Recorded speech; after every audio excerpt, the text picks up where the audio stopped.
आज का जो हमारा टॉपिक है वो है एरिथ्रोसाइट्स। एरिथ्रोसाइट्स जो है उसका दूसरा नाम जो है आरबीसी, जिसको हम बोलते हैं रेड ब्लड सेल्स। तो आज का हमारा टॉपिक यही है, इसके बारे में पढ़ते हैं। तो आरबीसी कंटेन्स, सबसे पहला है कि आरबीसी कंटेन्स एचबी, हीमोग्लोबिन जिसको हम बोलते हैं एचबी का जो फुल फॉर्म है, which carry O2 is oxygen and nutrients and transport through the body. मतलब कि आरबीसी जो है वो क्या कंटेन करता है, उसके अंदर एचबी जो है वो कंटेन करता है। एचबी का फुल फॉर्म इज हीमोग्लोबिन। और उसमें क्या होता है, ये जो आरबीसी होती है इसमें बहुत सारे ऑक्सीजन जो होती है वो कैरी करती है, और उसके बाद जो है न्यूट्रिएंट्स एंड ऑक्सीजन जो है वो कैरी करके पूरी बॉडी में क्या करता है, वो सर्कुलेट करता है। ओके उसके बाद है circular, it is circular biconcave and non nucleated disc. मतलब कि जो आरबीसी है, आरबीसी का जो शेप जो है कुछ ऐसा है। तो ये सर्कुलर है, बाइकॉन्केव है और नॉन न्यूक्लियोटिक डिस्क। मतलब कि इसमें कोई न्यूक्लियस जो है वहाँ पे आरबीसी की जो सेल्स जो होती है वो उसमें कोई भी न्यूक्लियस आपको देखने को नहीं मिलेगा। So it is circular and is बाइकॉन्केव।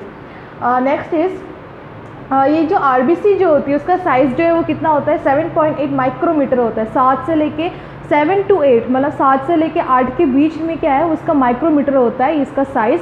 और इसका थिकनेस कितना रहता है, 2 माइक्रोमीटर। जो थिकनेस जो है वो कितना रहता है, 2 माइक्रोमीटर। ओके उसका लाइफ स्पैन जो है, आरबीसी जो है, आरबीसी का लाइफ स्पैन जो है वो 120 डेज़ का होता है। मतलब कि 120 डेज़ के बाद फिर से वो रिन्यू होकर फिर से ब्लड सर्कुलेट होता है। तो फिर ये जो है वो कहाँ पे जाके ये जो जितने भी डेड आरबीसीज जो होती है वो कहाँ पे जाके जाती है, ये स्प्लीन में जाती है, जिसको स्प्लीन को हम लोग क्या बोलते हैं, ग्रेवयार्ड ऑफ आरबीसी। तो नेक्स्ट जो हम वही पढ़ेंगे। तो आरबीसी जो है कहाँ पे बनती है, ये जो हमारे रेड ब्लड सेल्स जो है वो कहाँ पे बनती है, बोन मैरो में।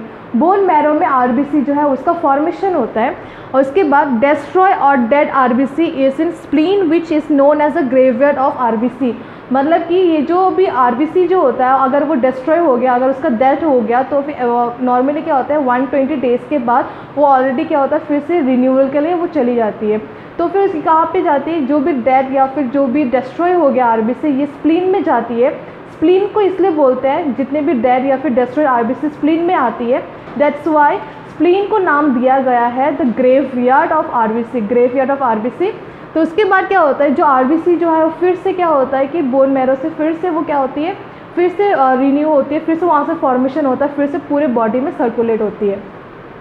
Vitamin B12 and folic acid is use for RBC maturation.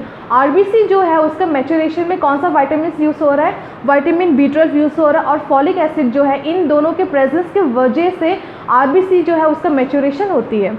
Deficiency of any components of RBC promotes anaemia. मतलब कि अनीमिया कब होता है, जब अगर आरबीसी में जितने भी कंपोनेंट्स जो है जितने भी है, तो अगर उसमें से अगर कोई भी जो है अगर इट्स लेस, अगर उसका अमाउंट जो है वो बहुत कम है, तो फिर उसको हम क्या बोलेंगे, अनीमिया बोलेंगे। और उसके बाद क्या है कि अगर ऑक्सीजन की कमी है, अगर ऑक्सीजन की कमी है आरबीसी में, अगर ऑक्सीजन जो है अगर ज़्यादा कैरी नहीं कर रही है, ऑक्सीजन की कमी, that's why it's known as that is the point we call it hypoxia. तो हाइपोक्सिया जो है तब बोलते हैं कि जब आरबीसी में ऑक्सीजन की लेवल जो है बहुत कम होता है। तो this is all about the RBC. तो आरबीसी में हम लोग और भी पढ़ेंगे ब्लड ग्रुप क्या होता है। ब्लड ग्रुप हमें सबको पता है कि ब्लड ग्रुप जो है ए होता है, बी होता है, AB होता है, O होता है। तो ये सारे जो है ब्लड ग्रुप्स के टाइप्स है। So based on absence and presence of antigen on the surface of RBC, मतलब कि ये A है, B है या फिर O है, ये कैसे पता लगता है, ये हमें ये जो सरफेस एरिया, ये जो आरबीसी जो है, आरबीसी की जो सरफेस जो होती है वहाँ पे जो एंटीजन प्रेजेंट है, एंटीजन प्रोटीन जो प्रेजेंट है, उससे हम पता लगा सकते हैं कि जो पर्सन जो है उसका जो ब्लड ग्रुप जो है वो A है या B है या फिर AB है या फिर O है। नॉर्मली क्या है कि मेन जो होती है वो 4 ये ब्लड ग्रुप्स होती है। बाद में क्या होता है वो RH के वजह से वो अलग अलग एंटीजन्स जो है, अलग अलग ब्लड ग्रुप जो है वो बनती जाती है। तो ABO सिस्टम में क्या लिखा है, पीपल विद टाइप A और B can receive matching blood और टाइप O ब्लड। मतलब कि ABO सिस्टम का ये बोला गया है कि ये जो A बनती है या फिर B ब्लड ग्रुप जो होती है, AB या O वाले ब्लड ग्रुप जो होती है, वो क्या होता है कि उनके आरबीसी के जो सरफेस में जो एंटीजन लगी होती है, एंटीजन जो प्रेजेंट होती है, जो प्रोटीन प्रेजेंट है, उसके वजह से हमें पता लगता है कि पर्सन जो है उसका ब्लड ग्रुप कौन सी है। तो ब्लड ग्रुप जो है वो कौन कौन से थी, A था, B, AB एंड O। इसमें क्या है कि इसमें अगर एंटीजन जो है अगर नेगेटिव है तो फिर ये यहाँ पे क्या लगेगा, नेगेटिव। ए नेगेटिव या बी नेगेटिव जो आती है, जिसको हम RH फैक्टर जो बोलते हैं आगे जाके, ये जो है RH फैक्टर, रिसस फैक्टर जिसको हम बोलते हैं। रिसस फैक्टर का इसको समझने से पहले हमें पता लगना चाहिए कि हमें पता होना चाहिए कि रिसस फैक्टर क्या होता है। रिसस फैक्टर या फिर RH फैक्टर जो हम बोलते हैं उसका मतलब क्या है? It is an inherited protein found on the surface of the RBC। RH protein अगर प्रेजेंट है तो फिर RH पॉजिटिव बोलते हैं, RH प्रोटीन एब्सेंट है तो फिर हम उसको क्या बोलते हैं? RH negative. तो फिर क्या होता है कि यहाँ पे A पॉजिटिव या B पॉजिटिव जो हमें कैसे पता लगता है कि अगर RH का जो प्रोटीन जो है अगर उसमें प्रेजेंट है तो फिर A पॉजिटिव होगा, और RH का जो ये जो एंटीजन जो होती है प्रोटीन जो होती है अगर वो अगर नहीं है, अगर एब्सेंट है, प्रोटीन है ही नहीं, तो फिर वो नेगेटिव कहलाया जाएगा। सो बेसिकली क्या होगा कि A positive, B positive, AB positive, O positive, same S negative, तो 8 जो ब्लड ग्रुप्स है वो बन जाती है। इसके अलावा और भी बहुत सारे फैक्टर्स हैं जिसके वजह से ब्लड ग्रुप जो है वो 30+ होती है। ब्लड ग्रुप जो है इसमें बहुत सारे फैक्टर्स हैं, फ़िलहाल जो है मेन इतना ही है कि ए बी और O जो है। तो इसमें यूनिवर्सल डोनर एक आता है और यूनिवर्सल रेसिपिएंट।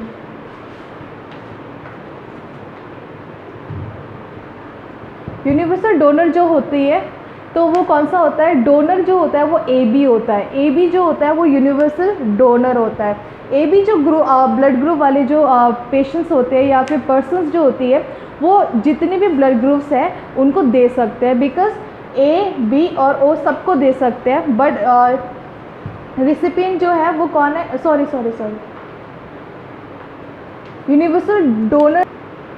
यूनिवर्सल डोनर जो है वो O पॉजिटिव है और यूनिवर्सल रेसिपिएंट जो है वो AB है। सो डोनर जो है O पॉजिटिव वाले जो पर्सन होते हैं वो सबको क्या कहते हैं? सबको अपना जो ब्लड जो है वो डोनेट कर सकते हैं, और AB वाले जो होते हैं वो सबसे रिसीव कर सकते हैं, बिकॉज इसमें A भी है और B भी है और साथ ही साथ O तो सबको दे ही सकते हैं। So that is the reason. और इसमें क्या है कि जब RH पॉजिटिव और नेगेटिव के बारे में अगर बात करें अगर उसके बारे में, तो फिर RH पॉजिटिव जो है अगर प्रोटीन प्रेजेंट है तो फिर RH पॉजिटिव जो उसको कहलाया जाएगा, और RH जो है प्रोटीन अगर प्रेजेंट नहीं है तो फिर उसको क्या बोलेंगे? एब्सेंट है।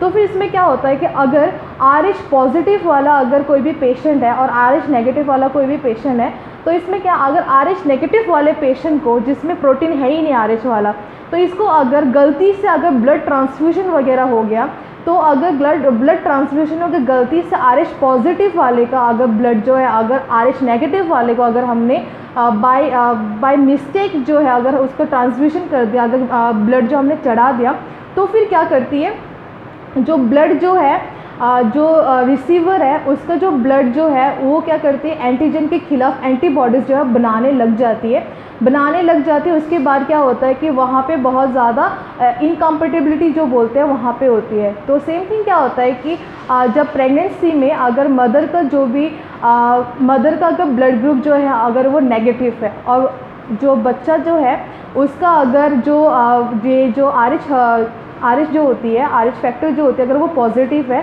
तो फिर इसमें क्या होता है कि इसमें उस टाइम तो ब्लड सर्कुलेशन जब होगी मदर से बेबी तक, जब भी ब्लड सर्कुलेशन होगा उसमें कोई प्रॉब्लम नहीं होगा। बट क्या होता है कि डिलीवरी के बाद अगर इन केस कोई भी अगर सी सेक्शन हो रहा है या फिर उसके जो कॉर्ड जो है अगर उसको कट करते वक्त अगर कोई भी ड्रॉप जो है अगर उसके वूम में अगर गिर गया ड्रॉप जो है, तो फिर क्या होता है कि नेक्स्ट टाइम जो बेबी होगा वो अगर उसका भी पॉजिटिव हुआ, तो फिर जो नेगेटिव जो है, तो मदर का जो RH नेगेटिव जो हो रखा है तो उसने ऑलरेडी पहले से एंटीबॉडी बना के रखा होगा, क्योंकि पहला बेबी जो है पैदा होते ही उसके बाद अगर एक भी ड्रॉप गिर गया तो उसी टाइम जो है मदर का जो ब्लड जो है एंटीजेंस जो है वो एंटीबॉडी बनाने लग जाते हैं, बिकॉज अलग RH फैक्टर जो आने के वजह से। बट क्या होता है नेक्स्ट बेबी जो है अगर RH पॉजिटिव हुआ तो क्या होता है कि ये जो आउटकम जो होती है वो नेक्स्ट बेबी में देखने को मिलेगी। तो बहुत सारे जो है वहाँ पे कंजेनिटल डिजीज़ वगैरह जो है वो वहाँ पे हो सकती है। सो इसलिए क्या करते हैं कि 72 आवर्स मतलब डिलीवरी के बाद ये RH का अगर मदर जो है पॉजिटिव है और बेबी जो है नेगेटिव है तो कोई प्रॉब्लम नहीं है, लेकिन मदर जो है अगर उनका नेगेटिव RH हो रखा है और बेबी जो है उसका पॉजिटिव हो रखा है, तो फिर क्या करते हैं तब हम एक वहाँ पे इंजेक्शन जो है हम लगाते हैं ताकि उसमें क्या कोई प्रॉब्लम ना हो। That the name of the injection is RH anti D immunoglobulin G.